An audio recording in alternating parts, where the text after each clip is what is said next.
Hey troops, it's Roy from the Geeks Adventures. Woohoo! Broadcasting from the slightly soggy Clintonville section of Columbus, Ohio. Oh yay! Spring in Ohio. Woo! At least it's not snowing, right? So anyway, so what's this morning's topic in light of Endgame approaching the summer movie season? Well, gonna talk a little bit about an interesting topic, actually. What exactly is a bad movie? And right now you're thinking, oh dear God, we're gonna get a long drawn out lecture out of a film class. Actually, no. Although this whole question kind of got started that way from a very ivory tower intellectualist point of view, sort of, kind of. A couple of years ago, I have no idea how I ended up getting this free subscription to The Hollywood Reporter. I did. It's a big magazine. A lot of information on it. It was free. It was very cool, actually. If you want to avoid the usual rigmarole of who's dating whom and all that other silliness, and you actually really want to know how the business works, it's actually a good idea to go and get it. But anyway, one of the articles was about this movie critic harping about, well, everyone says all movies are okay, they don't have a problem with it, but now people cannot judge critically, blah blah blah blah blah blah blah. And I'm like, no, actually, people do judge a lot. People judge with their pocketbook, dude. As much as people talk about, oh, critics don't know anything, there's usually a pretty good correlation between sucky movie and not making money. Okay. Okay, sometimes that gets a little skewed a little bit. Case in point, Batman v Superman, with lots of differing opinions, still made a pretty decent chunk of change. But in general, guess what? No, it doesn't work that way. So that's part of where this came from, is the fact that, well, people have differing ideas of what a good movie or bad movie is. The other part of it is from a friend of mine who was on Facebook, where there was a whole bunch of people talking about movies, what they liked, yada yada yada, and I kind of got into the conversation, and the question came up: so, what exactly is a bad movie for you? So that's where the idea came from these two threads. Where this all got started for me, the answer, ages ago. Good grief, I can't believe I'm gonna say this, in the '90s, when I just got out of college, broke college student, in my 20s, So I was like, how much money we got to throw at this dang movie? And the running joke between a bunch of us was, well, okay, how much money we want to spend on this thing? Do we really want to go all out on a Friday night and go, we're not even going to get popcorn, but we can see it on a Friday night? Yes. Or was it, no, heck no. That's how I got started. This kind of funny little grading system we created from opening night on Friday night all the way to, as time passed, and then literally years passed, all the way down to, I ain't even going to watch this thing if it is free on cable on a Sunday afternoon. No, which meant, oh, it's bad. And the fact of the matter is, that's the way normal people judge the value of a film. You're going, what do you mean normal people? People who pay rent or mortgage. Yes, there is the artsy fartsy academic view makes a good movie, all these shots and plot from that, all this stuff that you read in a film class, all this junk. Okay, yes, that is one way to determine it. Now for the rest of us who, it was funny, a couple of years ago, I went to go see Orient Express, the reboot with Kenneth Branagh, with friends of mine on a Friday night, in a prime movie night. And going to the theater, I'm in Columbus, Ohio, going to the theater, popping in my debit card to pay for it. I'm like, what do you mean $13? And I know most of you are going, Roy, man, yeah, that's how much it is. Most of the time I go matinees on a Sunday, as opposed to Friday night and going, you're out of your dang mind? this is how old I am. I still remember when people were griping about, oh, New York City prices were going to go up to $10 a ticket. Can't imagine what it's like in New York City now. $10 is probably the matinee price. And in the meantime, a DVD, Tuesday's release day, you go to your local big box store. Hey, brand new DVD for, let's see, with tax and whatever, at least in Columbus, about $20. Yeah, for the cost of, let's see here, your movie ticket, your soda, and popcorn, you could own that stupid thing on DVD. Granted, not Blu-ray, but hey, you make compromises. So that's where this all kind of got started from. For the general population, it is not yes, you don't want to see something that's a piece of junk and sucks. And yes, you do, you do make those judgment calls of, hey, films that you can easily see on Netflix, on DVD or whatever, at home, not on a giant screen. We do that. That's how films like Moonlight, indie films do still make a big chunk of change or have a chance to. It's because, there's still a market for it. However, with that in mind, a lot of us make our judgment call of, it's going to come out on DVD in 3 months. We'll just wait. So now you're wondering, so what does make a bad movie?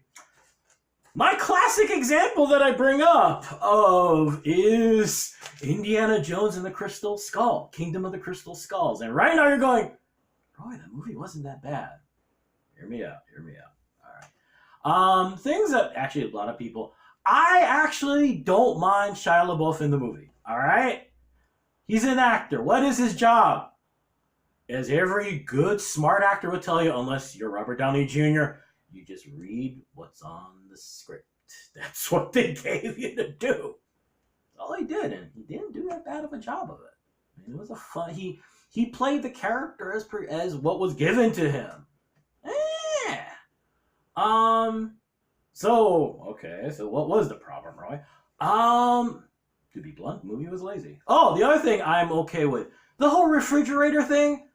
Guys, if we're okay with, let's see here, Temple of Doom and the Chakra Stones, if we're okay with Nazis being disintegrated by magic lightning from a giant gold box, blah, blah, blah, blah, guess what? You jumping into a refrigerator to escape a nuclear explosion?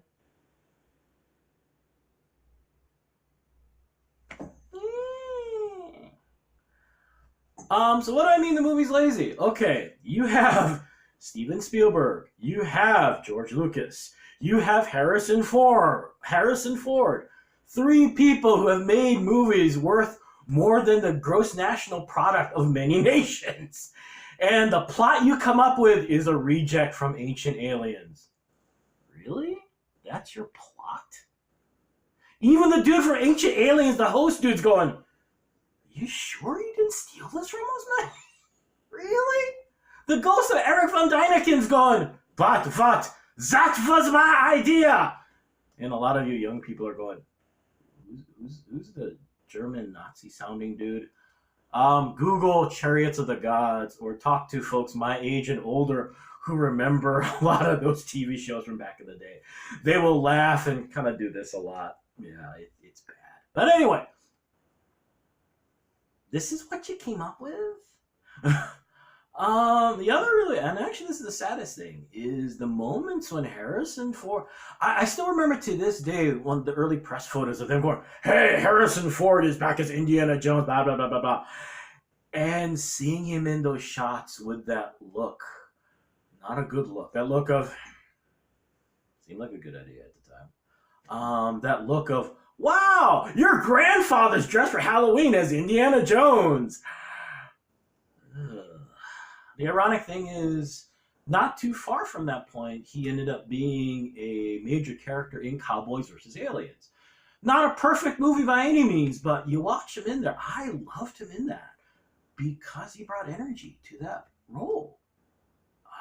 Here, the most fun he has is with Karen Allen. The little banter going on back and forth is hysterical. Is the movie the worst thing ever made? No. I mean, it's serviceable. If it's on cable, I'll leave it on. But it's a moment where I look at it and go, you've got all this potential, and this is what you turned it into. I still remember to this day when the movie's starting, and this is after the whole opening 20-minute sequence in the warehouse where he's basically, there is an amazing stunt double doing all this stuff. And he's back at the university, and he looks at the picture of his father and Dr. Brody. They both passed away. And the picture, and then they look at nostalgia, and I'm like, oh, maybe this is where they're going. The beauty of Last Crusade was it brought a lot of great closure, because you introduce his father, this great cantankerous pain in the ass, who's also brilliant, blah blah blah blah. You bring in literally a holy grail of archaeological items. It is literally the holy grail. So many wonderful threads all drawn together in this great adventure. It was a great way to end the series. And what do you do as a follow-up? Like I said, it's a really bad episode of Ancient Aliens. Really? And the potential he had of him coming to terms with his mortality, how things change, all sorts of blah blah blah blah blah blah. You can see that sad, poignant moment where he's looking at the picture of his dead father and his dead friend. And okay, Roy, so what's the counterpoint to all this? Movie does not have to be perfect to be something that's still fun and watchable. Case in point, this movie's horrible, okay? But let me explain.